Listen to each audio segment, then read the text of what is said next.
Hello students, today we are going to proceed with the detailed explanation of the chapter. The name of the chapter is An Earthquake in Assam. This is our second online tutorial class for the chapter An Earthquake in Assam. In the previous chapter, I gave you an intro of the author, and we also did note down few of the important features of the chapter, and we were going through a detailed explanation. So let us proceed. The first shock lasted for about a minute and a half. So it was the first time when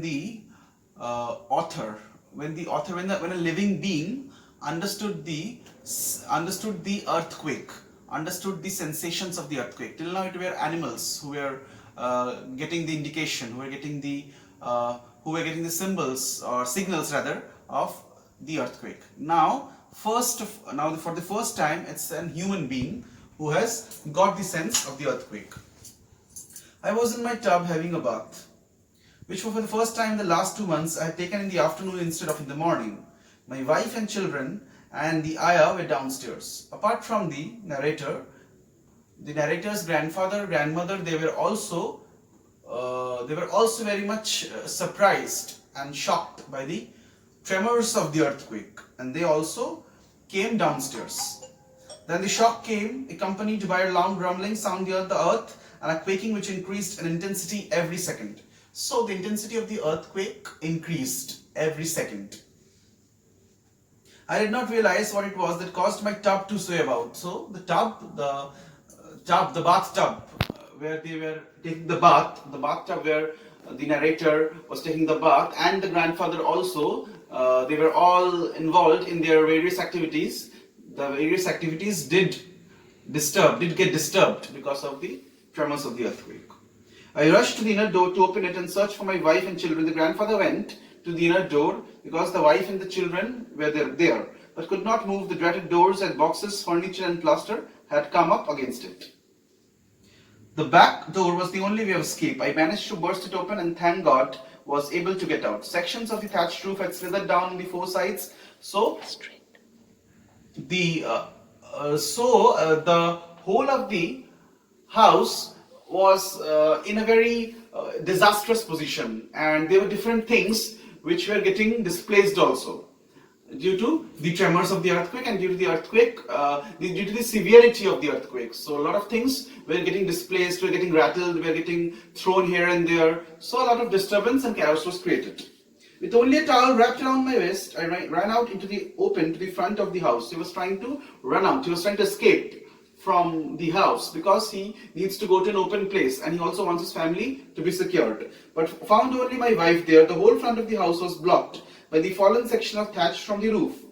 Through this, I broke my way under the iron railings. He went to the iron railings. At last he went to the iron railings and extricated the others. The bearer had pluckily borne the weight of the whole thatched roof section on his back as it had slithered down, and in this way saved the ayah and the children from being crushed beneath it. So finally the housemaid and the children were saved, and he did a lot of it was a lot of courage put forward by him to save the people. After the main shock of the earthquake had passed, minor shocks took place at regular intervals. So after the main earthquake did pass by, there were minor tremors also. After the major quake, there were minor quakes. There were minor tremors also after 15 minutes interval.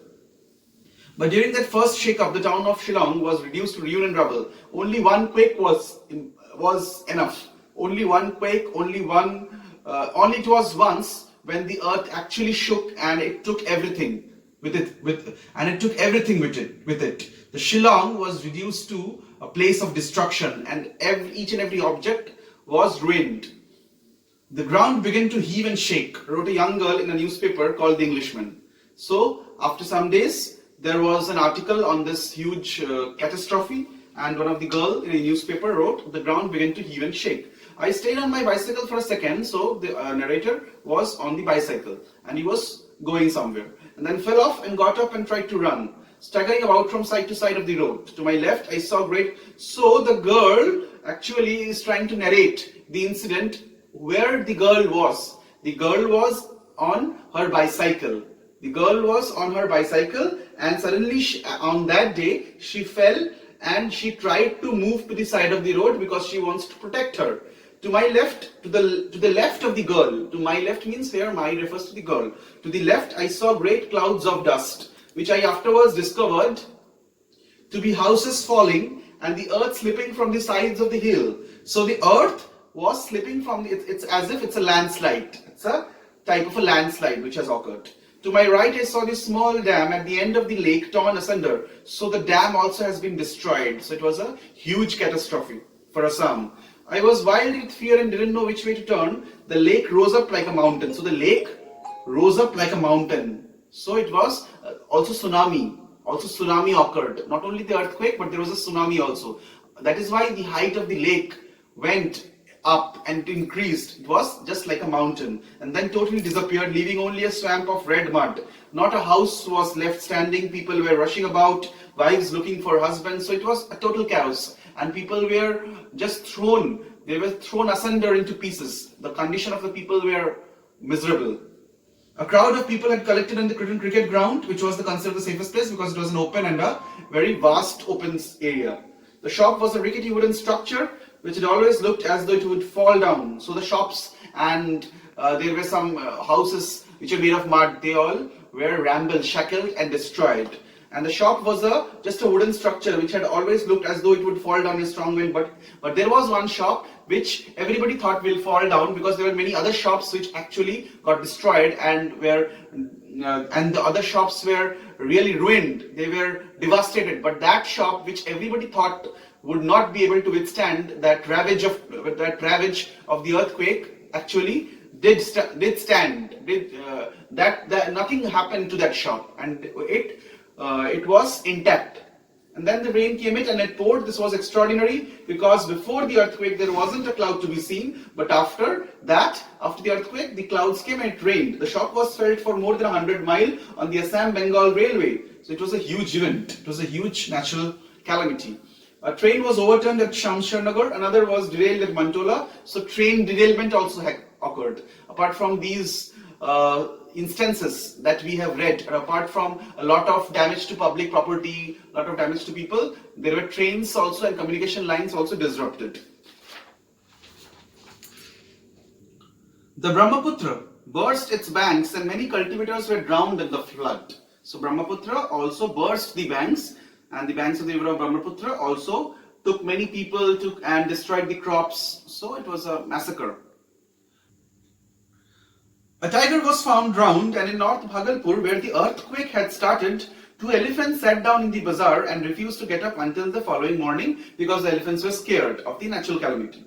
Over 100 men who were at work in Shillong's government printing press were caught in the building when it collapsed. So there were several people who were doing the maintenance work, and they were also caught in that natural calamity, and they could not move. While most houses collapsed where they stood, the government house, it seems, fell backwards. So it happened with the government house, nothing actually mattered to it. The church was a mass of red stones and ugly disorder. The church also was destroyed, was completely ruined. A few days later, the family with other refugees made their way to Calcutta to stay with friends and relatives. So after some days, along with the other refugees, they went to Calcutta from Assam to stay with their friends and relatives because Assam was totally in disarray, totally in a distorting and in a very miserable position. It was ramshackled and the earthquake left deep imprints on Assam. It was a slow, tedious journey with many interruptions, for the roads and railway lines had been badly damaged and passengers had often to be transported in trolleys. So it was not a good sight. Grandfather was rather struck at the stoicism displayed by an assistant engineer. At one station, a telegram was handed to the engineer informing him that his bungalow had been destroyed. Beastly nuisance, he observed with an aggrieved air. I have seen it cave in during a storm, but this is the first time it has played me such a trick on account of an earthquake. So he was totally disappointed and sad at the outcome of the earthquake because he also had a personal loss which he could not forget. The family got to Calcutta to find the inhabitants of the capital in a state of panic. So people in Calcutta also could feel some tremors. It was such a huge, the intensity of the earthquake was so much that even people in Calcutta could feel certain tremors and they were also panic stricken. The damage in Calcutta there was damage in Calcutta. Mind you, there was damage in Calcutta also, but little damage, not the magnanimous and the huge damage that was there in Assam. The damage in Calcutta was slight compared to the devastation elsewhere, but nerves were on edge and people slept in the open or in carriages. They were so panic-stricken and they were so nervous. Cracks and fissures had appeared in a number of old buildings, and grandfather was among the many who were worried at the proposal to fire a salute of 60 guns on Jubilee Day. So, grandfather was among the people who were worried that how would it happen, who was a bit tensed at the proposal to fire a salute of 60 guns on Jubilee Day, the Diamond Jubilee of Queen Victoria. So he was a bit tensed, and he did not like also the proposal. Maybe it was some kind of a political relation or some kind of a political aspect that would be brought up. They felt the gunfire would bring down a number of shaky buildings. One of the things, or one of the facts is that the gunfire would be there, and there will be so many guns on that Diamond Jubilee of Queen Victoria. So many guns would be there, and so many guns would be commenced that maybe that gunfire would cause many of the buildings which are already unstable, which are already not in a good position, they can easily collapse. So that can happen, easily come down. Obviously, grandfather did not wish to be caught in his bath a second time. He does not want the earthquake, does not want the natural disaster to again fall upon him for the second time. He will not be able to survive then. However, Queen Victoria was not to be deprived of her salute. The Queen did get her salute. The Queen did get her official felicitation. The guns were duly fired and Calcutta remained standing. So, this is how the chapter ends. And we understand with this chapter, we understand and we get to know about the chapter that if we preserve our environment, if we keep our environment intact with our good activities, then nature will also repay back with the enormous gifts and enormous showerings that it gives. I hope the video and the explanation helps you in the best possible way. We will meet again for our next class. Thank you and have a nice day.